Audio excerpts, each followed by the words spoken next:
श्री गणेशाय नमः, श्री कृष्णाय नमः, श्री सरस्वती नमः। देखिए, श्रीमद्भागवत महापुराण के चौथे स्कंद के तीसरे अध्याय को आपको श्रवण कराऊंगा। आप प्रेम से मन लगाकर श्रवण कीजिए। सती तृतीय अध्याय में सुन्यो पिता गृह यज्ञ बिन्यो ते लागी चलन वर्ज्यों शिव सर्वज्ञ। मैत्रेय जी बोले कि सदा इसी प्रकार वेर भाव करते महादेव जी को और दक्ष को महान काल व्यतीत हो गया। परमेष्ठी ब्रह्मा जी ने दक्ष को प्रजापतियों का अधीश बनाना नियत किया तो उसको बड़ा गर्व हुआ। तब दक्ष ने वाजपेयी यज्ञ कर अपने अभिमान से ब्रह्मिष्ठों का निरादर कर सब यज्ञों में उत्तम बृहस्पति सम नामक यज्ञ का आरंभ किया। उस समय यज्ञ में ब्रह्मर्षि, देवर्षि, पितर, देवता सब अपनी अपनी भार्याओं को श्रृंगार कराकर अपने अपने संग लाए। आकाश में देवगणों को परस्पर बातें करते जाते देख उनके सम्मुख सती दाक्षायणी ने अपने पिता के यज्ञ का महोत्सव सुना और सब दिशाओं से देवताओं की स्त्रियां अपने अपने पतियों को लिए विमानों में बैठी पदक कंठ में पहने अमूल्य वस्त्र धारण किए जा रही थी। अपने आश्रम के निकट चंचलाक्षी उज्ज्वल रत्नजड़ित कुंडलों से दीप्यमान सुंदर सुंदर युवतियों को निहार उत्कंठित हो अपने पति महादेव से कहा। सती बोली कि हे नाथ, आपके श्वशुर दक्ष प्रजापति के यहाँ यज्ञ महोत्सव का आरंभ है। हे वाम, जो आपकी इच्छा हो तो मुझको लेकर आप भी वहाँ चलिए।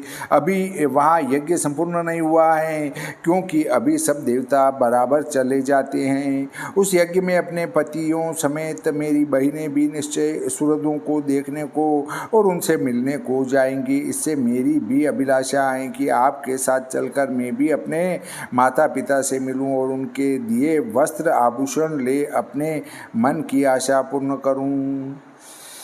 हे प्राणपति, मुझको निश्चय है कि अपने भर्ताओं समेत मेरी बहिनें, पिता की बहिनें, माता की बहिनें अवश्य जाएंगी। स्नेह रखने वाली कोमल चित्त वाली अपनी माता को देखूंगी, क्योंकि मुझको बहुत काल से उनके देखने की उत्कंठा है और महर्षियों ने जो उत्तम यज्ञ आरंभ किया है उसके देखने की लालसा है।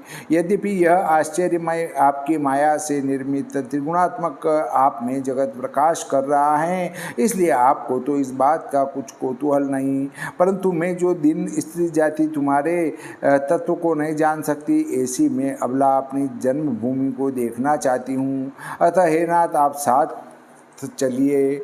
हे संसार निवर्तक, हे शितिकंठ, और भी तो स्त्रियां पतियों के संग जा रही हैं। उनको देखो तो कैसे कैसे मनोहर हंसवत श्वेत विमानों पर बैठी हुई मेरे पिता के घर को जाती हैं, जिनके समूह से आकाश शोभित हैं। मरण धर्म रहित पिता के घर कौतुक सुनकर बेटी का चित्त किस प्रकार चलायमान न होगा। पति, गुरु, पिता, मित्र, सुहृद, संबंधी, इनके घर तो बिना बुलाए बीत जाने में कुछ दोष नहीं है। हे देव, मेरे ऊपर आप कृपा करके यह मेरी मनोवांछा पूरी करो। आप परम ज्ञानी हैं तो भी मुझ पर अनुग्रह करके मुझे दिव्य चक्षु द्वारा आपने अपने अर्धांग में धारण किया है, इसलिए मैं आपसे बारंबार विनय करती हूँ कि इस समय मुझ पर अनुग्रह करना ही उचित है। श्री सुखदेव जी बोले कि जब इस प्रकार सती ने शिव जी से विनय की, तब विश्व रचने वालों के सम्मुख दक्ष ने जो मर्मभेदी कटुवचन रूपी बाण मारे थे, उनका स्मरण कर सबके सूरज महादेव जी ने अपनी प्रिया सती से हंसकर कहा। शिव जी बोले कि हे शोभने, यह तेरा कहना बहुत ठीक है कि बिना बुलाए बंधुओं के घर जाए, परंतु कब कि जब जो अपने मद के क्रोध से दोष दृष्टि उत्पन्न न करे तो जाने में कुछ अपराध नहीं। और जब विद्या, तप, धन, शरीर, अवस्था, कुल, ये 6 जो सत्पुरुषों के गुण हैं, उनके द्वारा जब असत्यम आदि धूर्तों से प्रेरित होते हैं, तब उनकी बुद्धि विनष्ट हो जाती है और अभिमान बढ़ जाता है। उस समय मदांध हो महात्मा जनों के पराक्रम को नहीं देखते। जिनके चित्त ऐसे असावधान हैं, उन असज्जनों के घर की ओर को दृष्टि उठाकर देखना भी नहीं चाहिए, क्योंकि वह कुटिल बुद्धि अपने घर आए हुओं को महाक्रोध से भ्रिकुटी चढ़ाकर तिरछी दृष्टि से देखा करते हैं। ऐसे अभिमानी कुटिल कुटुंबियों के दुर्भाग्यों से जैसी कठिन पीड़ा होती है, ऐसी वेरियों के शराघात से शरीर छिन्न भिन्न भी हो गया तो भी नहीं होती, क्योंकि जिसके हृदय को शर फाड़ कर पार भी निकल जाए, उसको भी किसी समय निंद्रा आ जाती है। शंका होती यहाँ की सती से शिव जी ने कहा कि जो प्राणी अभिमानवश अभ्यागतों से द्रोह करता है, उसका त्याग करना ही उचित है और उससे बोलना बंद करके सब कामों में उस दुष्ट को त्याग देना चाहिए। जिन महात्मा और अभ्यागतों का ऐसा उत्तम महात्म्य है, वे अभ्यागत कौन हैं? उत्तर: जो प्राणी कभी भी देह के सुख दुख को नहीं जानते और भजन करने में अत्यंत चतुर है, ऐसे पुरुषों की अभ्यागत संज्ञा है। ये ही अभ्यागत लोग त्रिभुवन को पवित्र करते हैं।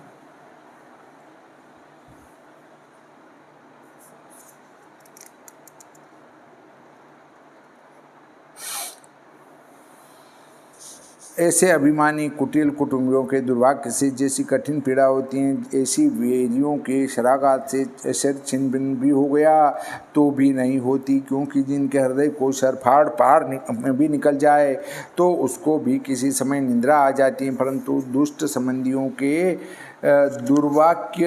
वाक्यों से जिसका मर्म स्थान बेधा जाता है, वह दग्ध हृदय दिन रात दहता ही रहता है।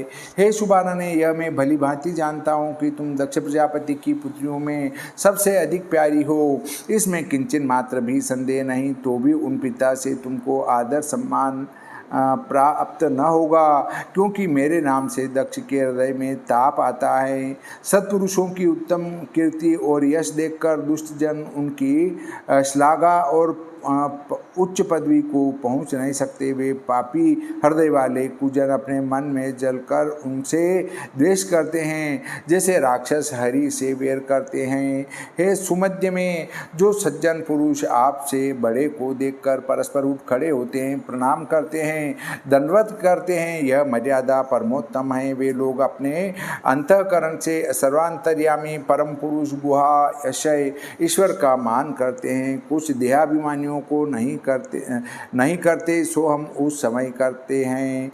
विशुद्ध सत्व वासुदेव शब्द है, आवरण रहित पुरुष वासुदेव प्रकाशता है। इससे जब जीवात्मा में शुद्ध सत्व भगवान वासुदेव विराजमान है, इससे ऐसे अंतःकरण में भगवान वासुदेव जो कि इंद्रियों से अगोचर हैं, मैं उनको प्रणाम द्वारा सेवा करता हूँ। हे वरारोहे, यद्यपि दक्ष प्रजापति तुम्हारा देह करता पिता हैं, परंतु तो भी मेरा द्रोही हैं। तुमको उसकी ओर देखना भी नहीं चाहिए, क्योंकि उसके अनुचर भी मुझसे वेर रखते हैं। सब देवता जानते हैं कि मेरा कुछ अपराध नहीं था, फिर भी दक्ष ने विश्व रचने वाले प्रजापतियों के यज्ञ में मुझको दुर्वचन कहकर मेरा अपमान किया। अतः जो मेरे वचन का उल्लंघन कर दक्ष के घर जाओगी तो तुम्हारा कल्याण न होगा, क्योंकि अति प्रशंसित का अपने सुजनों से जो तिरस्कार हो तो मरण के तुल्य होता है। श्रीमद्भागवते महापुराणे चतुर्थ स्कंदे भाषाटिकायां उमा शिव संवादो नाम तृतीयोऽध्यायः। बोले श्री सरस्वती मैया की जय, श्री गणपति जी महाराज की जय, श्री कृष्णचंद्र भगवान की जय, श्री रामचंद्र भगवान की जय, बजरंग बली की जय।